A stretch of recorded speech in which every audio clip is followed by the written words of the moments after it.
Let's get started. Bismillah ar-Rahman ar-Rahim. Allahumma salli ala Muhammadin wa ali Muhammad. I hope everybody is doing well.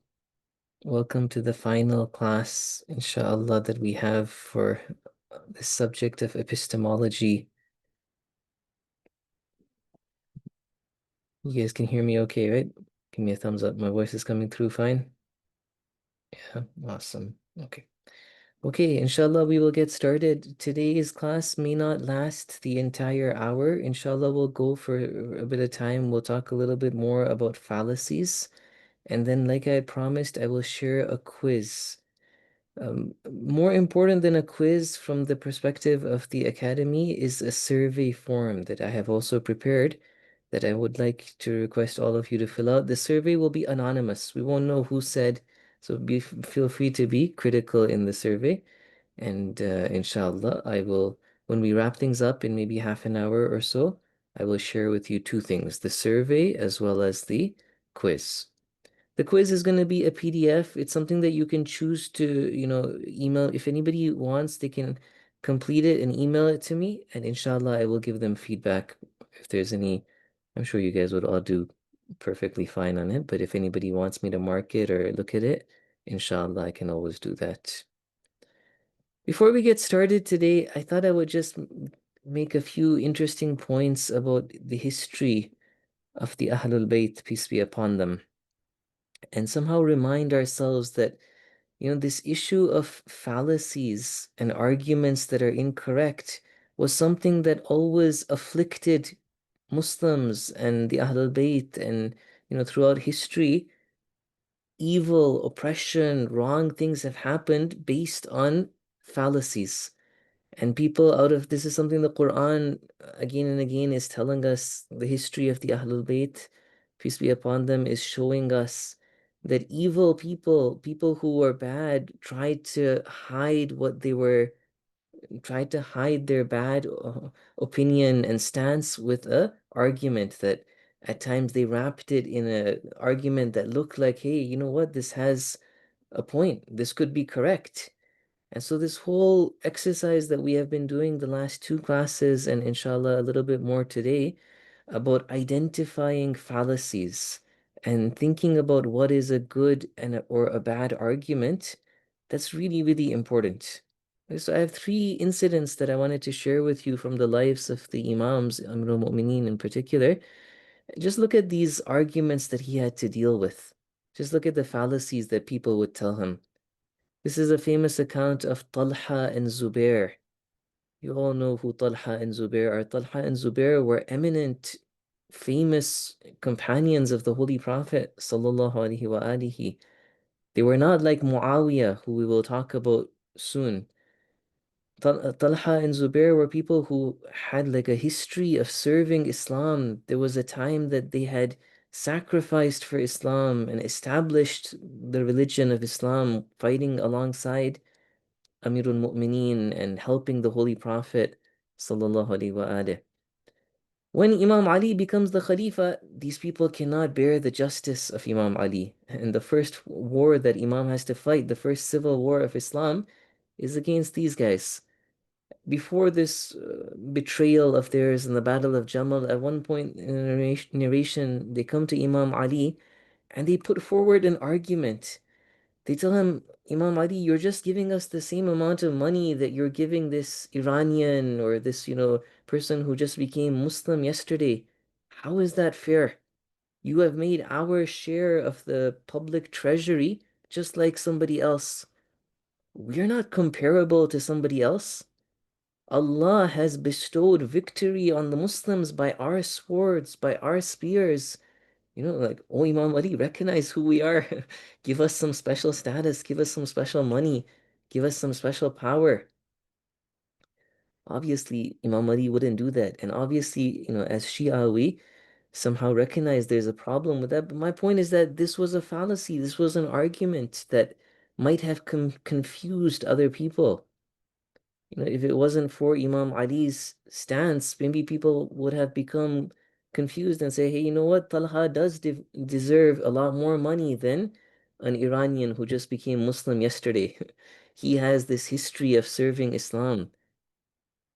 Whereas the kind of wrong assumption here is that money, the public treasury of Muslims, is for all Muslims, irrespective of your status with God, irrespective of your history. As soon as you become a Muslim, you are entitled to the public treasury that the Muslims have, the money that is for all the Muslims. That was one example of a fallacy. Another example, Imam Hassan, this is part of a letter that Imam Hassan alayhi salam writes to Muawiyah, where in this letter, after Imam Hassan becomes the Khalifa for a few months, for about 5, 6 months, Imam Hassan alayhi salam, after the martyrdom of Amir al-Mu'mineen alayhi salam, he becomes the Khalifa of the Muslim world. He tries to call Muawiyah to give in to his caliphate. When Muawiyah doesn't, Imam Hassan starts to fight. He prepares a battle, prepares a war, but then it doesn't happen. There's a whole kind of detailed history there we don't have time to go into. And he eventually signs a peace treaty with Muawiyah. In one of those letters, though, in the beginning of his caliphate, when he writes a letter to Muawiyah, in one of those letters, he's recounting to Muawiyah that what happened after the Prophet died. He says these Quraysh, these Arabs, they put forward an argument, and based on that argument, they made sure that the succession to the Prophet, the Caliphate, was given to them. But then he said that same argument, we gave them that argument and it applied to us, but they didn't give it to us. Okay, so this is the words of Imam Hassan telling Muawiyah. He says, the Quraysh said, we are his tribe, meaning the tribe of the Holy Prophet who has died, and his family, the protectors of his creed. You have no right to dispute with us over the authority of Muhammad and his reign. Sallallahu alaihi wa. At this point, the Arabs accepted this argument of the Quraysh and considered the truth to be with them with regards to those who disputed over them in the matter of Muhammad. My point was that if, they put forward this argument that, oh, Ansar, you guys don't deserve to be the caliph. Let us be the caliph. We are the family of the Prophet. But when the Ahlul Bayt came forward to the Quraysh with that same argument that we are the family of the Prophet, we should succeed, they didn't agree. They put forward other excuses. They said, oh no, Ali is very young. Ali is like, doesn't know about politics or something like that, and they took over for themselves. Okay, so my point was these are just examples of fallacies and how arguments can be spun in the favor of whoever wants to make a point the way they want to make the point. A last example that, again, something you're familiar with, but let's look at it from this perspective of a fallacy. That when Imam Ali alayhi salam became the caliph, Muawiyah went on a campaign to somehow claim the caliphate for himself. Okay, the end of the life of Amir al-Mu'mineen, peace be upon him, was a very sad time. If you look at the history of the Muslim world, where there were two caliphs basically in the Muslim world. In Kufa, you had Imam Ali alayhi salam claiming to be the Khalifa, and in Damascus, you had Muawiyah also claiming to be the Khalifa. Both of them had their own country, both of them had their own governors they were appointing. And in fact, the government of Muawiyah was becoming stronger and stronger. People were betraying Imam Ali and fleeing from Imam Ali, taking lots of money and joining the side of Muawiyah. Muawiyah's government was that was why Imam Hassan had to sign the peace treaty, because of the cunning nature that was leading to a victory. There's a side point here that, again, we don't have time to analyze this more, but the Imams of the Ahlul Bayt, in one sense, they were limited by their ethics, by their taqwa. Okay, they couldn't stoop to that level that Muawiyah could, and so Muawiyah was somehow winning in this battle. Anyways, my point was that one of the things Muawiyah was doing was he was putting forward an argument to say that Uthman was killed unjustly. And so I am the one who I am the family of Uthman. I deserve to succeed Uthman. Ali is not doing anything about those people who killed him, so Ali doesn't deserve to be the caliph. Okay, this was a very, very wrong argument, but it was an argument that would deceive some people. And Muawiyah had spies, had people who were trying to spread this argument and confuse Muslims throughout the world. This issue of the killing of Uthman became an excuse to somehow attack Imam Ali alayhi salam and challenge his legitimacy. All of this I presented just to kind of show you that, this idea of a fallacy is a very important, sensitive matter that throughout history, people who have had evil goals have put forward fallacies and this idea of somehow analyzing an argument, thinking about whether the content of it is really correct or not, is a really important ability that we want to have, inshallah. I'll pause here, inshallah, if anybody has any questions or comments about this.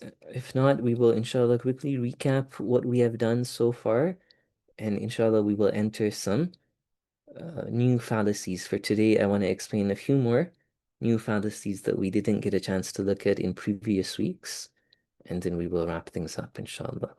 I'll quickly open the floor. I thought this would be a useful start that, we somehow remember historical aspects that are very important to us Shia and look at it in this perspective of how there were fallacies and arguments that were being used to confuse people. Okay, if anybody has any questions, of course, at any time, comments, do feel free to jump in. I'm happy to hear from you guys. Otherwise, just a quick recap of the course. Alhamdulillah, we are now in the final session. We have come to an end of the course.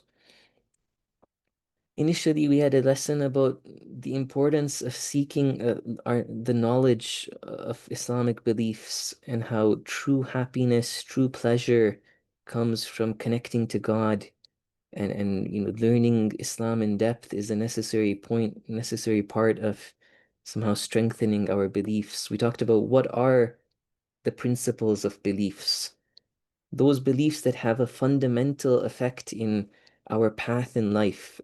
So things like the belief in God, things like the belief in the human soul, belief in the hereafter, these are not just a small, trivial belief. Okay, in Islam, we have lots of other beliefs.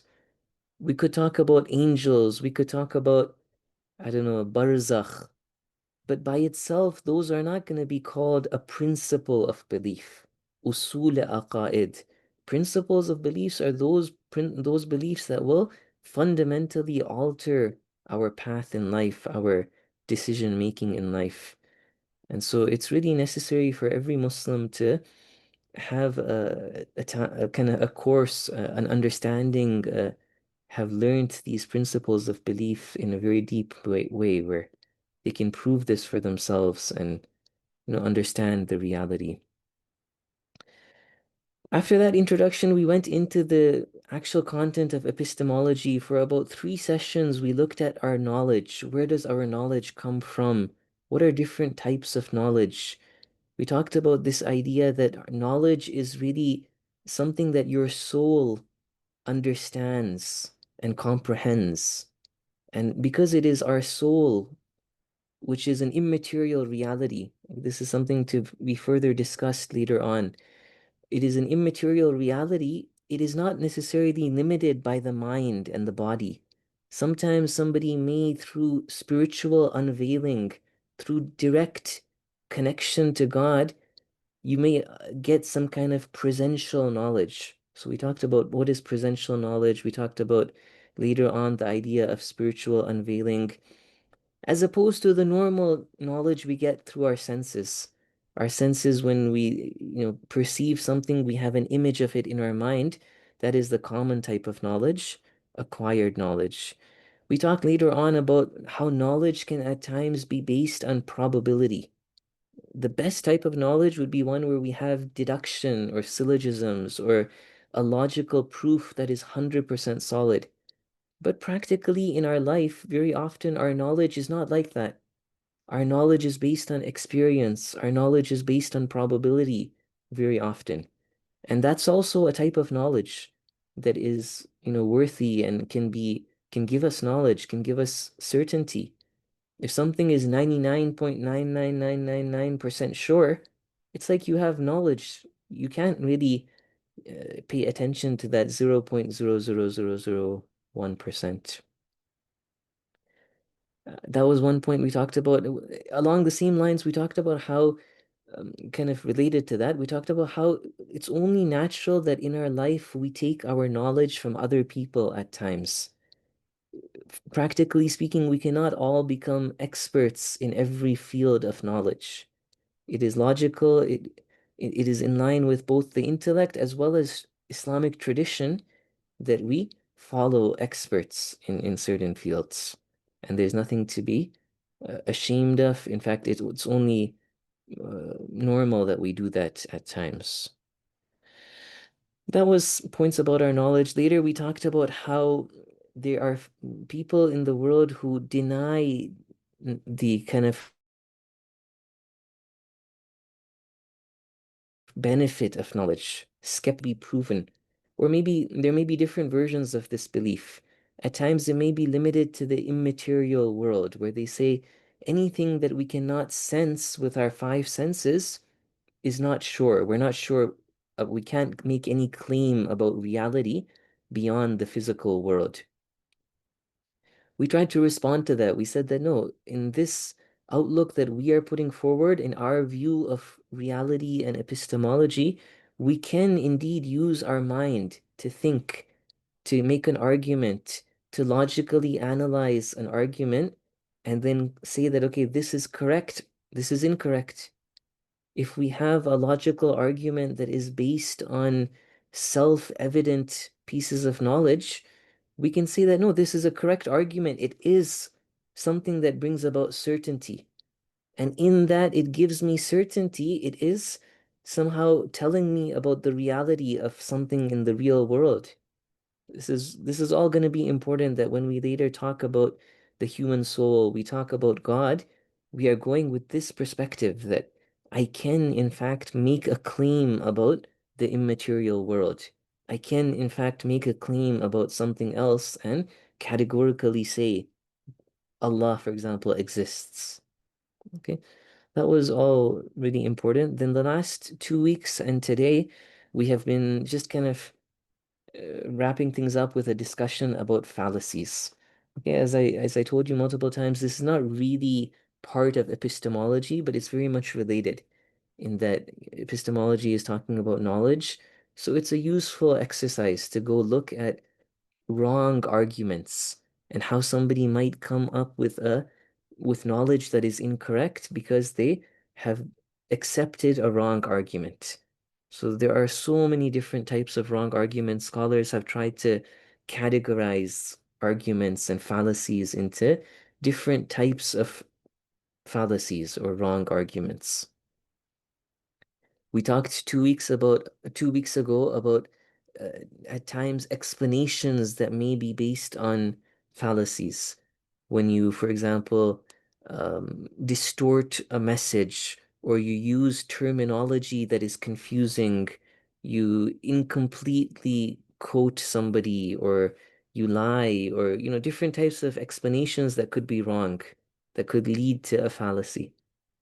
Then last week we talked about how at times somebody may want to criticize somebody else, and they criticize them in a way that, they avoid the argument. They just, I don't know, they somehow, um, I'm actually forgetting what were the examples. Maybe you guys remember. There were examples of how you might criticize somebody and criticize an argument in a way that it doesn't even have a logical basis to it.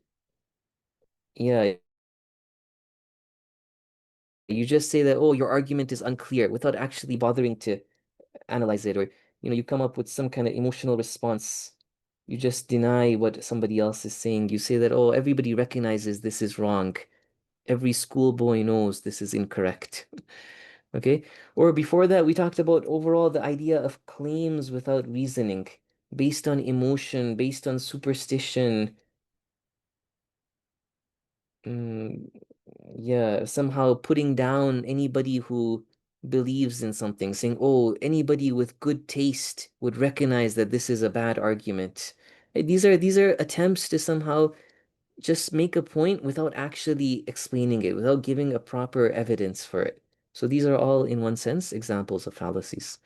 Today, inshallah, we want to look at a few more examples of fallacies that are using proper logical arguments that apparently look like a proper logical argument, but there's something wrong.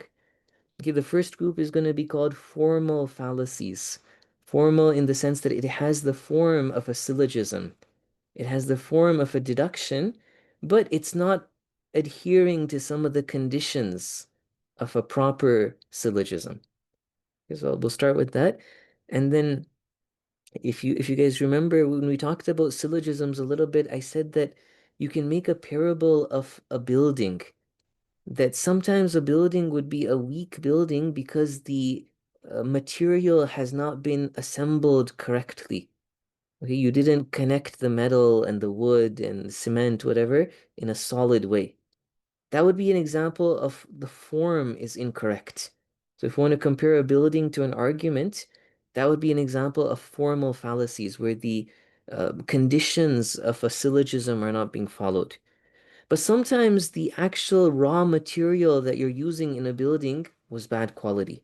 Even though you connected it well, you were dependent on bad raw material. Your metal, your wood was bad quality. Okay, that would be an example of wrong presuppositions. That initial self-evident, apparently self-evident knowledge that your argument goes back to is going to be incorrect. So these are two kind of types of fallacies that go back to an apparently logical argument that inshallah we want to look at today. I've just been talking a lot. Please, I highly encourage you guys to, take up the mic and say anything if you have any comments, any questions.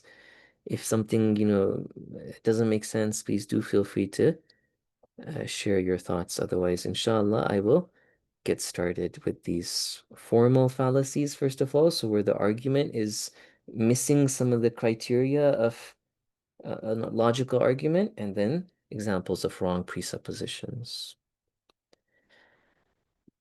Okay, so you know, a syllogism, there's all this terminology in Arabic or even in English when you study this kind of logic, they might call it Aristotelian logic, or there's other names in English for it, I'm forgetting.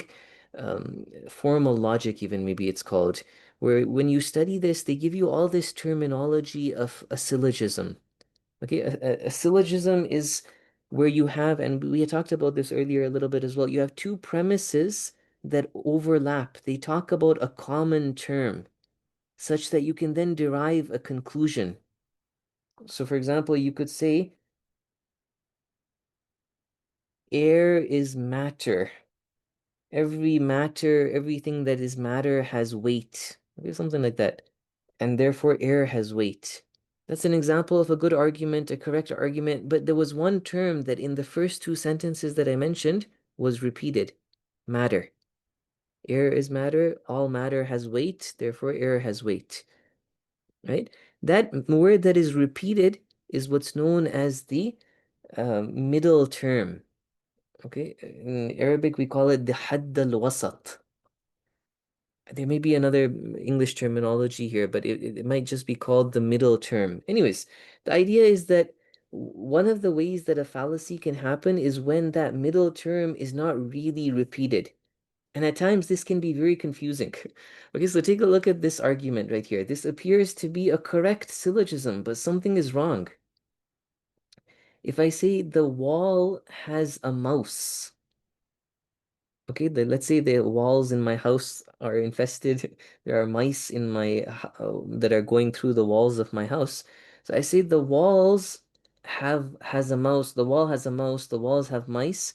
Mice have ears.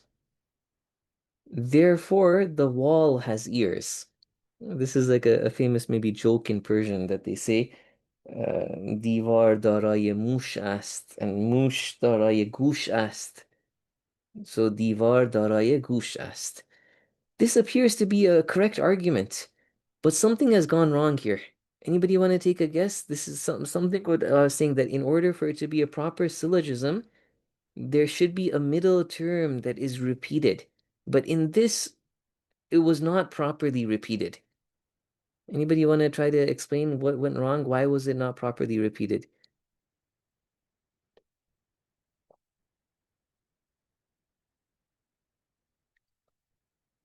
We could open this argument up a little bit more and then it'll become clear.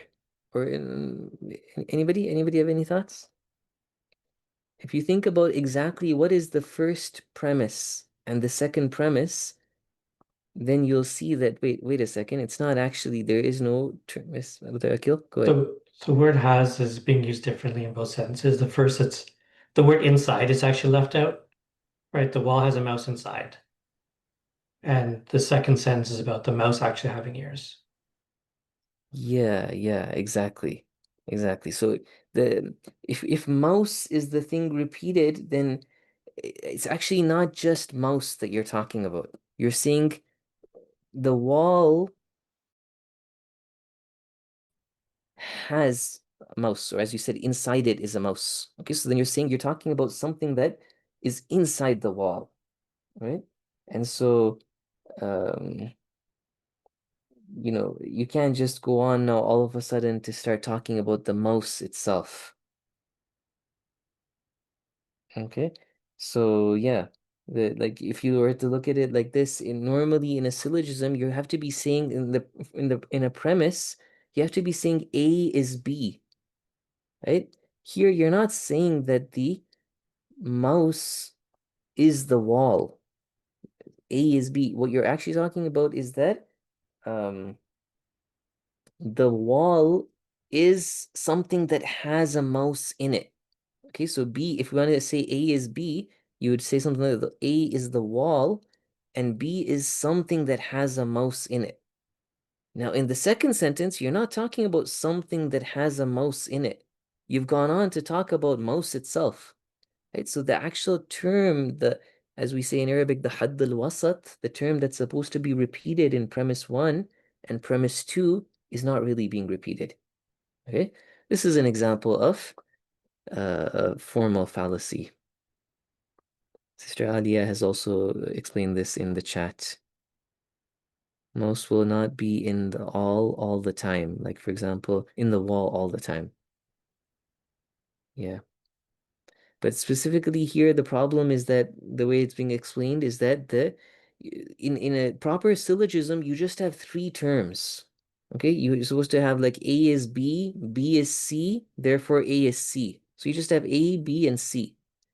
Over here, you've added a fourth term, even though it sounds like, oh, I'm talking about mouse in the first sentence and the second sentence. You're not just talking about mouse. So it's not B that is being repeated. And so you actually have four terms. Ahsant. Okay, that was one example of a fallacy. You can probably like, come up with more real examples of how this could confuse people. Um, Sorry, Shaykh. Assalamu alaikum. Alaikum salam, please go ahead, sister. I don't think I actually understood what you said. What do you mean by a fourth argument? So the wall has a mouse. A, that's A. The wall is A. Mouse is Mm-hmm. B. The mouse has ears, so that's B. And ears is C. One second. Let me open it up and say the A, B, C again, sister. So the wall is A, correct? Okay. The mouse is B. Then the second sentence says the mouse repeated, so that's apparently B. And the ears is C. And so that's where they draw the conclusion. I'm not agreeing. My thought is Yeah, that yeah, a mouse yeah. is not a property of the wall, so you can attribute a property of a different being to that. Yeah. So that's my thought. But your argument that it's four different pieces as opposed to three different pieces, I don't think I understood. Yeah. So there's more kind of details about syllogisms and prepositions that are used to make up a syllogism that we didn't really get a chance to go into detail. But let me just give you an example of a normal syllogism.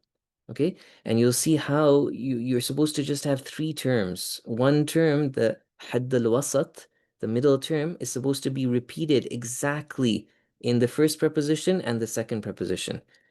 Okay, a preposition is like something like this. All A is B, or some A is B. Okay, you have to be talking about something being something else. That's the normal idea of a preposition that you're using in a syllogism. Okay, so for example, if you were to say my example I gave earlier, air is matter. Matter is something that has weight. Hence, the conclusion that you can take out of this syllogism is that air is something that has weight. Okay, over here you have term A being air, Mhm. term B being matter, which is exactly being repeated, and term C being something that has weight. Okay? So you very clearly have a proper normal syllogism structure. There's like, yeah, this is something that is talked in a lot of detail in logic.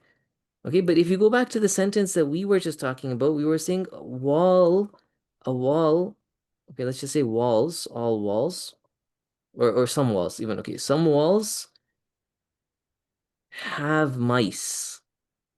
Okay, as soon as you say have mice, it's like the having a mice is what you are attributing to the wall, not the mouse itself. I Having. see.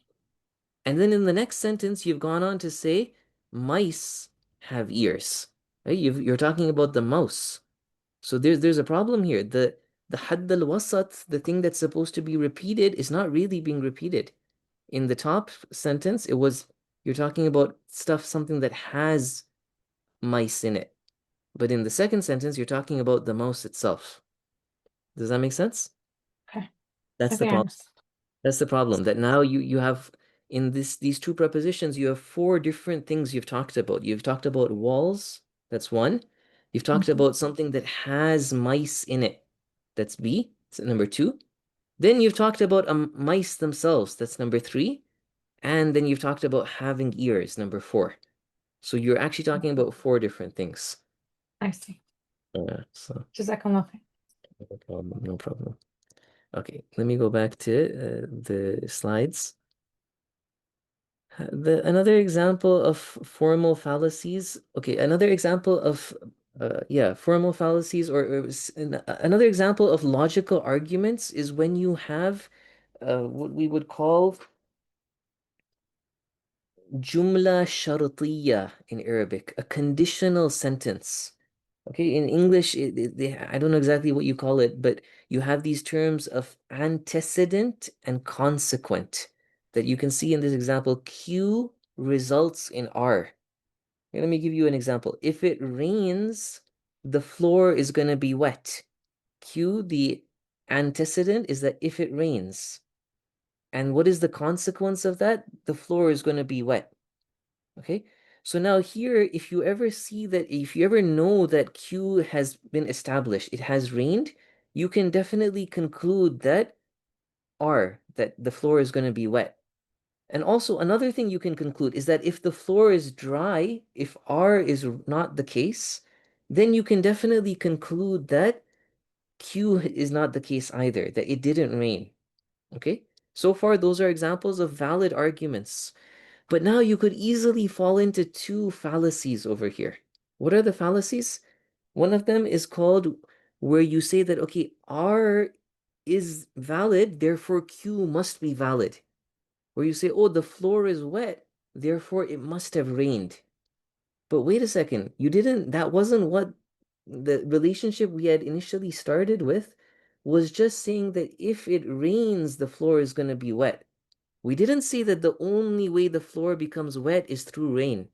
There could have been also another cause for R beyond Q.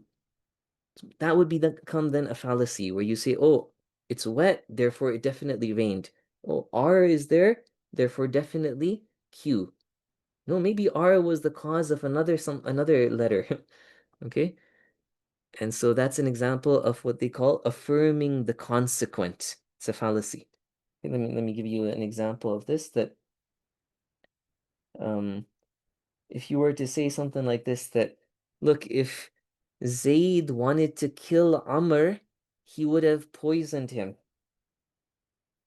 he would have bought poison. And if he and look, he bought poison. Therefore, definitely Zayd killed Amr. Wait, you just, just because that was one of the causes, one of the potential ways that Amr could have got killed was that Zayd bought poison. Okay, let's say Zayd and Amr, they live in the same house. Amr got killed by drinking poison. Now, yeah, okay, if Zayd had been the one who really wanted to kill him, one of the ways he could have killed him and Amr could have died would be by drinking the poison that Zayd intentionally wanted to give him, right? But maybe Amr just drank the poison by mistake. There were other possible causes that could have resulted in Amr dying from poison. You can't just say that, oh, because he drank the poison, definitely it means that uh, I hope maybe my example may have not been that clear, but overall, I'm trying to give you an example of where you see the consequence and you right away say that, oh, the cause was that thing, when there could have been other causes there. Okay, it's not just Q that could have resulted in R. It could have been A and B and C that also resulted in R. So that would be an example of a fallacy called affirming the consequent. Similarly, I said that when you have this relationship of Q resulting in R, if you see that R is not there, you see the floor is dry, then you can definitely say that Q didn't happen, that it didn't rain. The floor is dry, hence it didn't. But if you know that it didn't rain, you don't know that the floor is definitely going to be dry, right? Like again, I said there could have been other causes to the floor becoming wet. Maybe somebody turned the sprinkler on and the floor became wet. So just because Q is not true doesn't mean you can conclude that R is definitely not true. This is an example of a fallacy called denying the antecedent. Antecedent. Okay? Let's say somebody were to, I'll give you a real example. If you were to say, if you overeat, you're going to become sick. Okay, so Q is overeating and R is becoming sick. Right? That's the normal kind of doctor will tell you if you overeat, you're going to become sick. Now, if somebody were to say, "Oh, Brother Akil never eats, never overeats, so he's never going to become sick." That's the fallacy right there. The only cause to becoming sick is not just overeating. There are other causes to becoming sick. Maybe he's gonna, I don't know, get an infection, something else happens, goes wrong, God forbid, Brother Akil becomes sick, and the consequence happens. These are examples of fallacies where you're not following the proper logical uh, conditions of what we can assume based on this relationship. Ahsant, yeah, Sister Huda explained something important that sometimes you may have something where it's not just Q becomes R, but Q is the only cause for R. Okay, so if you were to say the sun is up, hence it is daytime. Over here, that is something where you say like if and only if, that the only cause to it being daytime is if the sun is up. So here you can in fact affirm the consequent and you can deny the antecedent. But anyways, my point was that if it's not the only cause, then this could be the result of a fallacy. A final example, one of the other there are more examples, these are just a few that I'm giving you. One of the other rules of a logical argument, of a syllogism, is that you cannot have two negative premises. If you start off with two negative premises, you cannot conclude anything at all. That's what logic tells us. If you think about it a little bit, that makes sense because in a negative premise, you're saying that A doesn't have any relationship with B. Okay, you're saying that or like human beings are not rocks. A is not B. Okay, and then again, B is not C. Now, based on that, you cannot conclude anything about A and C because you've just denied a relationship between A and B and then also denied it between B and C. You don't know if A and C overlap or not. Okay, so that can be a fallacy where somebody brings two negative arguments and sometimes it may work. So you may say, oh, look, this argument seems correct, but it's not going to always work. So it could be the cause of a fallacy. Okay, let me give you an example of two negative premises that seems to work. Okay, if I were to say no street vendor is a baker, and no baker is a fisher. So, no street vendor is a fisher. You might be like, oh yeah, that seems to make sense. That's an argument that no street vendor is a fisher. Yeah, it seems to work. But then I could give you another argument. I could say the following: no street vendor is a baker, and no baker is blind. You imagine a baker needs to see the oven, he needs to be able to see. So no street vendor is a baker, no baker is blind, hence no street vendor is blind. But wait a second, no, street vendors, sometimes you might have a blind man sitting on the corner of the road selling something.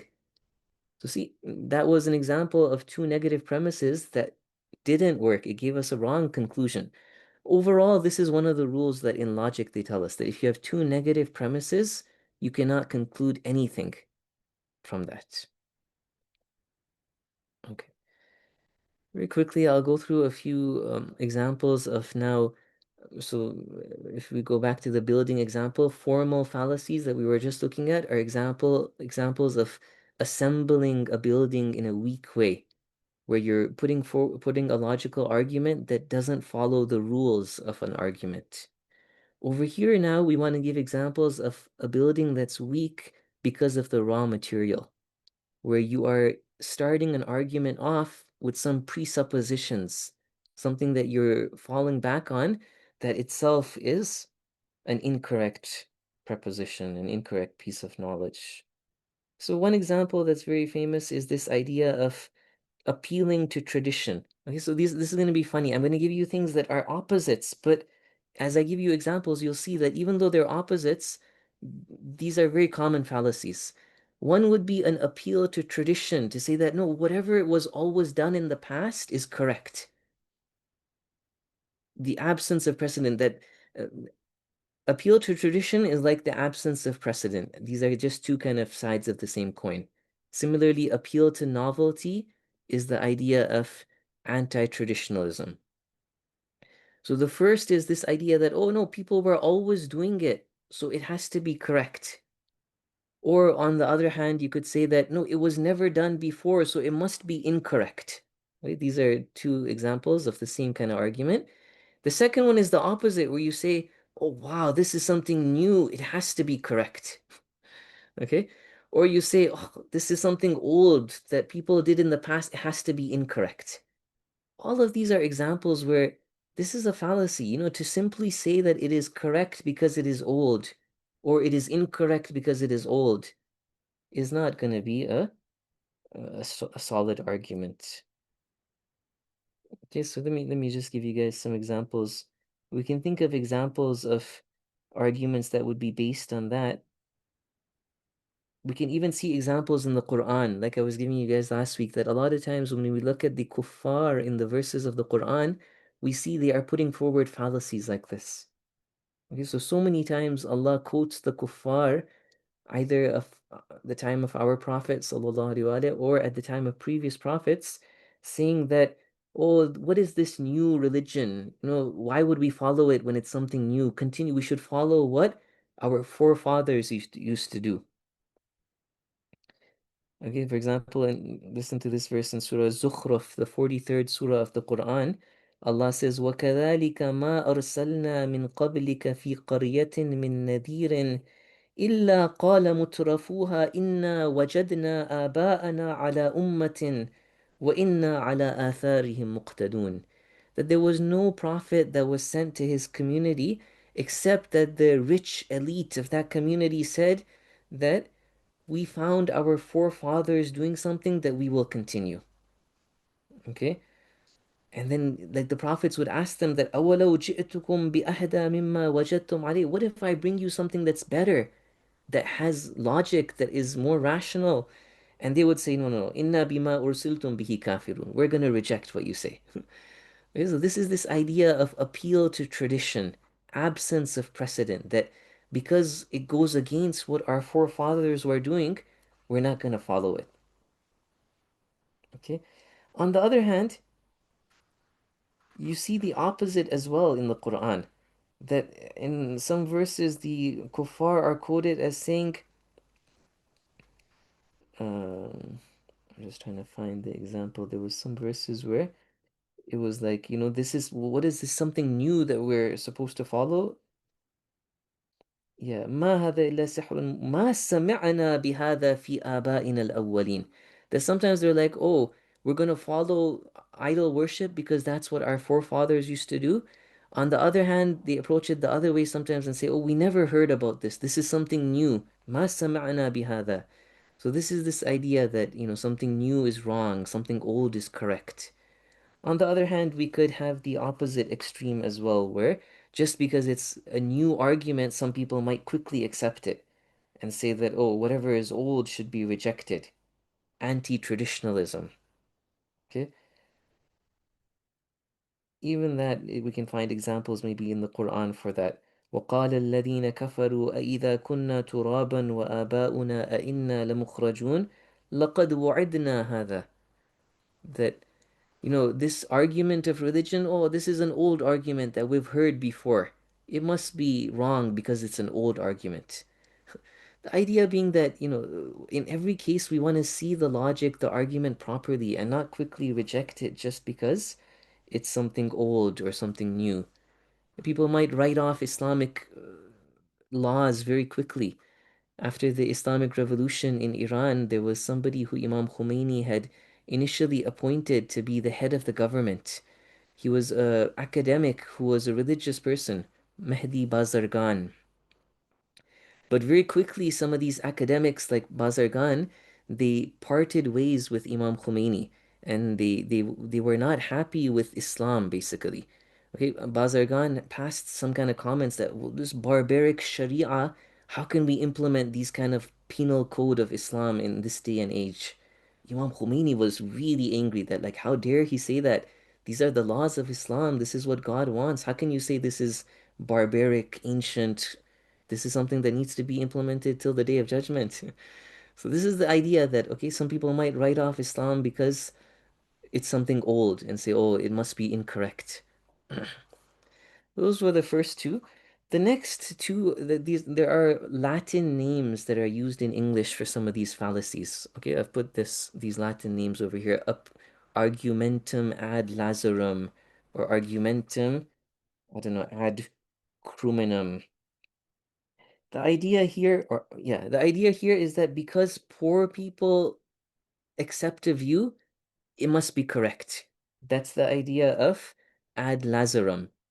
On the opposite, because rich people accept a view, it must be correct. That's argumentum ad criminum. Again, these are things we can see in the Quran. Fir'aun saying that, oh, I'm so rich, so listen to me. And it's something that you could probably imagine how it could happen even in, people might say, oh, rich countries, America, this is what they do. People who have money, they don't wear hijab. So, it must be an okay thing. At times, such arguments might be given that are not, they're fallacies. They're just based on the idea that, oh, these people are rich, oh, these people are poor. Both could be used. Okay, sometimes maybe in an Islamic context, we might quickly say, oh, what the poor, simple, humble people do is always correct. And even that, we have to look properly at the argument. That would be an example of a fallacy.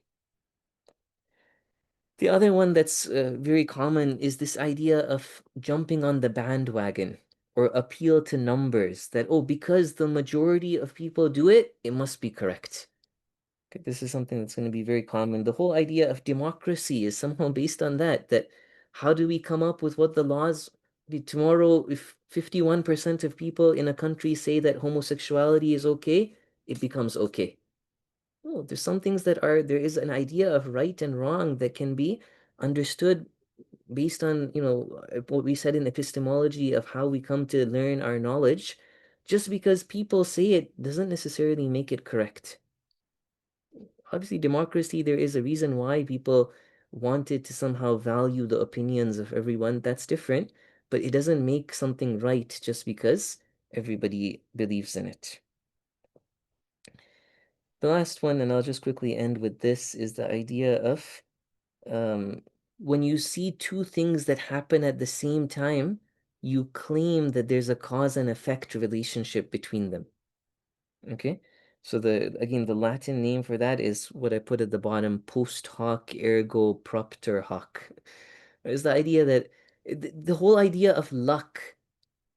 Oh, by the way, the jumping on the bandwagon, a good example of that is a bestseller.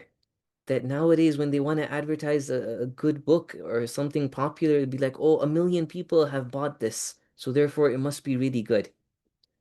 To a certain extent, that's a fallacy. That just because, okay, maybe if it gives us like some kind of idea that maybe like if you're categorically claiming that it is good because other people like it, then that's a fallacy.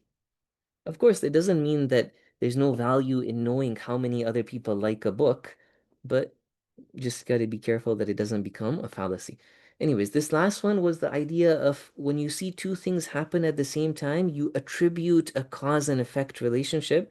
A good idea are superstitions, luck.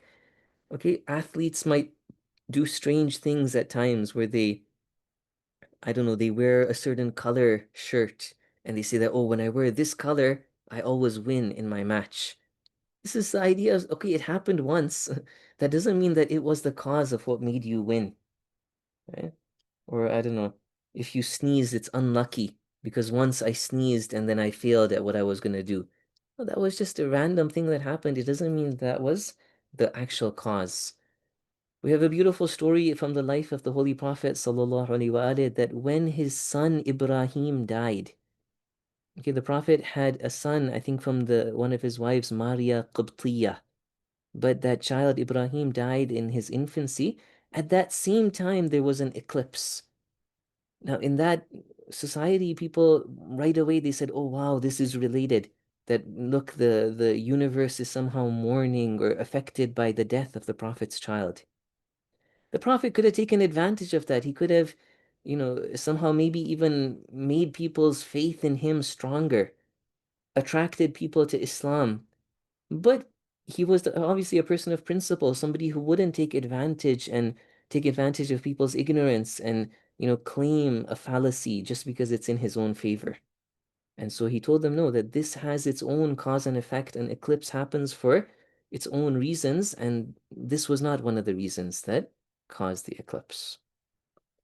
So this is an example of the Prophet. Again, we can give so many Islamic examples of how Islam on the one hand suffered from fallacies, and on the other hand, Islam, Ahlul Bayt, peace be upon them, wanted to somehow make people think properly and analyze arguments and come to a correct understanding of reality. Okay, guys, that was it for what I wanted to present. MashaAllah, it took longer than I thought. So I will end with that. وصلى الله على محمد وآله الطيبين الطاهرين. I'm going to share right now two things with you, like I promised. First is going to be a link to a Google form, which is a survey for this class that I really, really would like everybody to please fill out. Just right now, as we end the class, take a moment, fill this out. It's anonymous. We're not going to know who said that the teacher was a really bad teacher, for example, inshallah. So feel free to say whatever you want. That's one thing. And then I'm gonna upload a PDF right now on the chat that is an exam. So just for your own practice, for your kind of your own to look back and see how much you were able to understand the content that we went through. Inshallah, you can test yourself using that exam. One moment. Okay, so with regards to the survey, one second. Assalamu alaikum, Shaykhna. Alaikum salam, Brother Masood. Is This is is there is there a plan to continue the course Yeah, so or? definitely there is a plan, but it's not going to happen next week. Okay, inshallah, Mhm. we will shortly. I mean, the survey will help us in making this plan. But inshallah, I think there is a plan definitely to continue. The next unit will be anthropology. So if we follow the same kind of course of aqaid, the next unit will talk about the human soul in a lot of detail, proving the immaterial nature of the soul. And so that will be a course on anthropology, inshallah. Okay, and the time and days, it's still flexible. Yeah, so I'm that's one of assuming that's in the survey. that's one of the things Yeah. in the survey. So it's something Okay. to inshallah finalize based on your feedback. We can think about that a little bit more. Okay. Thank you. Okay, so I've put both the document and the link on the chat. Inshallah, with that we can end. Thank you all for taking the efforts to attend and coming. The Sorry. Sister, you can email me the tests. So my email is mehdi@academyofislam.com. You've seen my emails coming. So if anybody wants, they can complete the test in, for example, Microsoft Word or however you want to, and email it to me. And inshallah, I will take the time to look at it and give you feedback on it. Professor Sorry, Sir, sister. there's no deadline. No, When do you want it back? there's no deadline. Oh, okay. Inshallah. Jazakallah khair. Thank you very Sheikh much. Sheikh Mahdi, Muhammad Mahdi, the survey, it has like ratings from like 1, 2, 3, like what's 1 and what's 3? I think 3 should be the highest. Yeah, 3 is the highest. 1 is the lowest. Okay. Thank you. Okay, guys, if there's nothing else, then take care. Fi amanillah. Tamas dua.